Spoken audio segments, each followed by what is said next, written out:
అందరికీ కూడా మంచి శుక్రవారం శుభాకాంక్షలు తెలియజేసుకుంటున్నాను. మొదటి మాట విన్నారు, అలాగే రెండో మాట నేను సిద్ధపడి ఉన్నాను. ఈ అవకాశం ఇచ్చిన దేవాది దేవునికి వందనాలు. అలాగే దేవజనుల కుటుంబానికి, అత్తయ్య కుటుంబానికి, సాలిం సంఘం విశ్వాసులకు ప్రతి ఒక్కరు కూడా హృదయపూర్వక వందనాలు తెలియజేస్తున్నాను. ముందుగా ప్రార్థన చేసుకుందామంటే అందరూ కూడా తల ఉంచండి. హల్లెలూయా, హల్లెలూయా, హల్లెలూయా, హల్లెలూయా, హల్లెలూయా.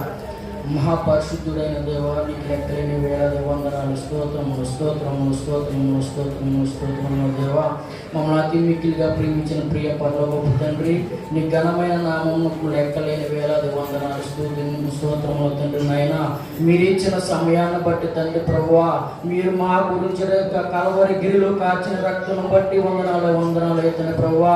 ఈ భూమి మీద తండ్రి పాపముతో నిండి ఉన్న మాకు తండ్రి ప్రభువా, మీ ప్రియ కుమారుని తండ్రి ప్రియ లోకమునకు తండ్రి ప్రభువా పంపించి తండ్రి ప్రభువా, ఈ యొక్క శుక్రవారం నాడు తండ్రి ప్రభువా కలవరి గిరిలో తండ్రి ప్రభువా ఎంతో అవమానపరచుకుని తండ్రి ప్రభువా ముళ్ళు కిరీటం పట్టి పెట్టించుకుని తండ్రి ప్రభువా పిడుగుదులు గుద్దుర్చుకుని తండ్రి ముమ్ము వేయబడి తండ్రి ప్రభువా ప్రభు ఎంతో హీనమైన స్థితిలో ఉంది ప్రభువా.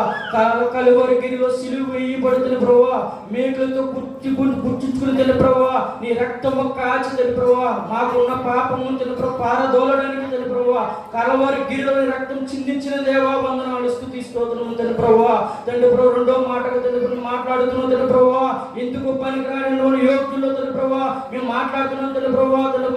మాట్లాడుతున్నా తండ్రి ప్రభువా, మీరు నాలో ఉండి తండ్రి ప్రభువా మీరు వాడబడిన తండ్రి ప్రభు మీ మాట ద్వారా మీ మాట తండ్రి ప్రభువా ఒక్క మాట పలికిన తండ్రి ప్రభువా మీ ఒక్క మాట ద్వారా మా మనసులంతా తండ్రి ప్రభువా మా ఒక్క మనసులో తండ్రి ప్రభు ఒక్కొక్కరి మనసులో తండ్రి ప్రభువా నాటుకుని తండ్రి ప్రభువా యొక్క మాట ద్వారా తండ్రి ప్రభువా మేము తండ్రి ప్రభు నీలో జీవించడానికి తండ్రి ప్రభువా నీ రాజ్యంలో చేరడానికి గ్రహించమని తండ్రి ప్రభు మాట్లాడుతున్న తండ్రి ప్రభువా వినగల మనసును గ్రహించగల తండ్రి ప్రభు వినగల చెవులను తండ్రి ప్రభువా గ్రహించగల మనసును మా అందరికీ దయచేయమని ఈ యొక్క ప్రార్థన ప్రభువైన యేసుక్రీస్తు వారి పేరట మిక్కిలి వినయముతో అడిగి వేడుకుంటున్నాం తండ్రి, ఆమేన్.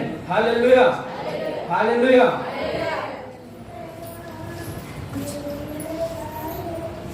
రెండో మాటగా యేసుప్రభు వారి శిలువలో పలికిన మాట,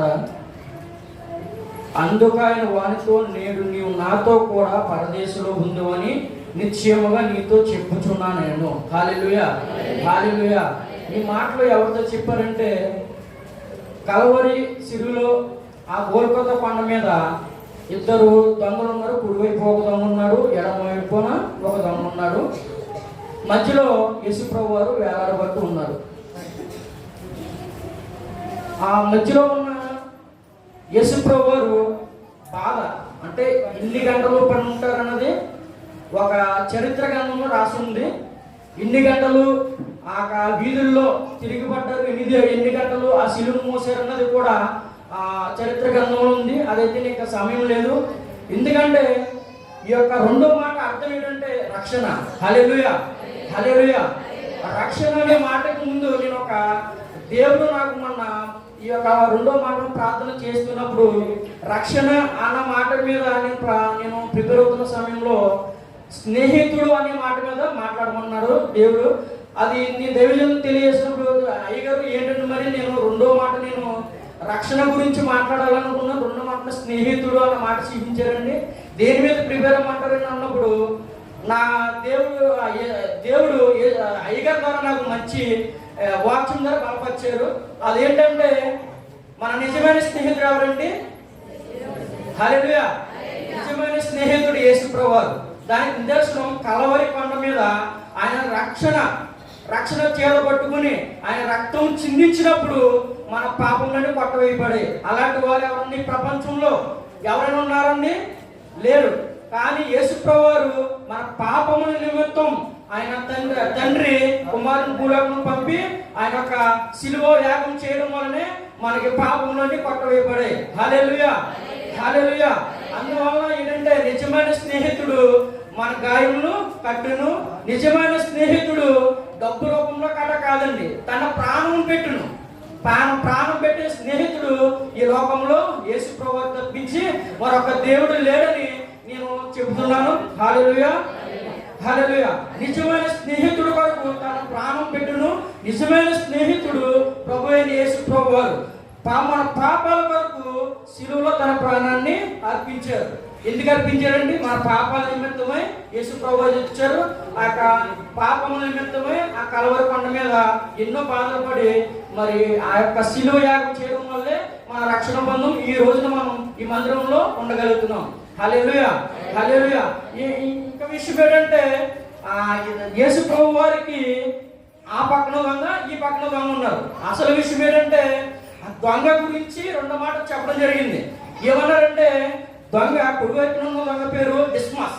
అంటే యేసు ప్రభు బైబిల్ గ్రంథంలో ఎక్కడ కూడా ఆ దొంగల గురించి ఎక్కడ కూడా పేరు చెప్పబడలేదు. కానీ ఆ యొక్క చరిత్ర ప్రకారం ఆ గ్రంథాల్లో ఉన్న దాన్ని బట్టి ఆ పేరుని అక్కడ లిఖించబడింది. దాన్ని బట్టి ఆయన పేరు డిస్మస్.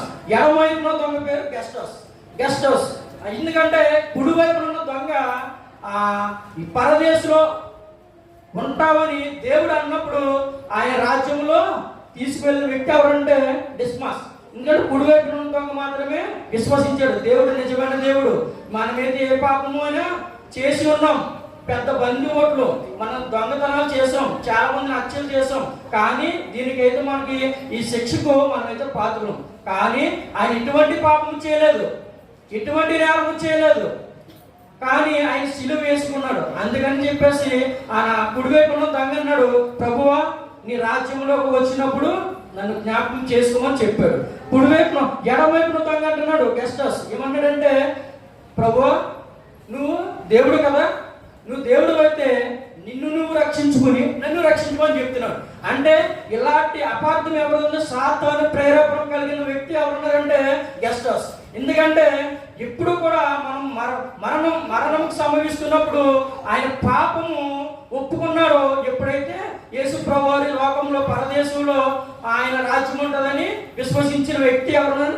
కుడివైపున దొంగ డిస్మస్. కావున మనం కూడా ఈ లోకంలో చాలా పాపములు చేసి ఉన్నాం, చాలా నరహత్యలు చేసి ఉన్నాం. నరహత్యలు అంటే ఒకరిని చంపేయడం కాదండి, మనకు తెలియని కూడా ఉంటాయి. పురుగు అవ్వచ్చు, ఏదన్నా అవ్వచ్చు, మనకు తెలియని పాపాలు ఉంటాయి. మన కంటి ద్వారా అవ్వచ్చు, చాలా పాపాలు చేసి ఉన్నాం. కానీ ఈ లోకంలో మనము దేవునిలో ఉన్నప్పుడు రక్షణ అనేది చాలా ప్రాముఖ్యమైన విషయం. ఎందుకంటే రక్షణ అనేది చాలా మంది ఆ సంఘంలో ఉన్నారు, చాలా మంది రక్షణ తీసుకున్నారు. కానీ రక్షణ తీసుకున్న వ్యక్తి మన యేసు ప్రభువు చెప్పిన మార్గంలో నడుస్తున్నామా ఒకసారి ఆలోచించుకోండి. ఎందుకంటే యేసు ప్రభువు చెప్తున్నారు, నువ్వు రక్షణ పొందినట్లయితే ఒక ఆదివారం పెట్టినప్పుడు నువ్వు చర్చికి వస్తున్నావా? గృహ కూడుకులు పెడుతున్నప్పుడు నువ్వు మీటింగ్కి వస్తున్నావా?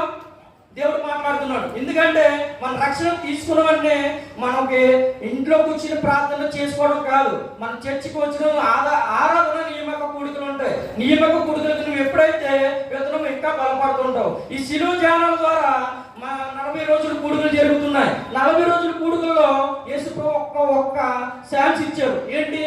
మన రక్షణ పొందిన కూడా మన ఇంకా బలపడడానికి, మన ఇంకా రక్షణ రావడానికి, ఒక్కసారి మనం పాపము పడి ఉన్నామో, తొలగిపోతున్నామో, మన కుటుంబంలో అప్పుల వారులైపోయామో ఒక్కసారి ప్రార్థించండి.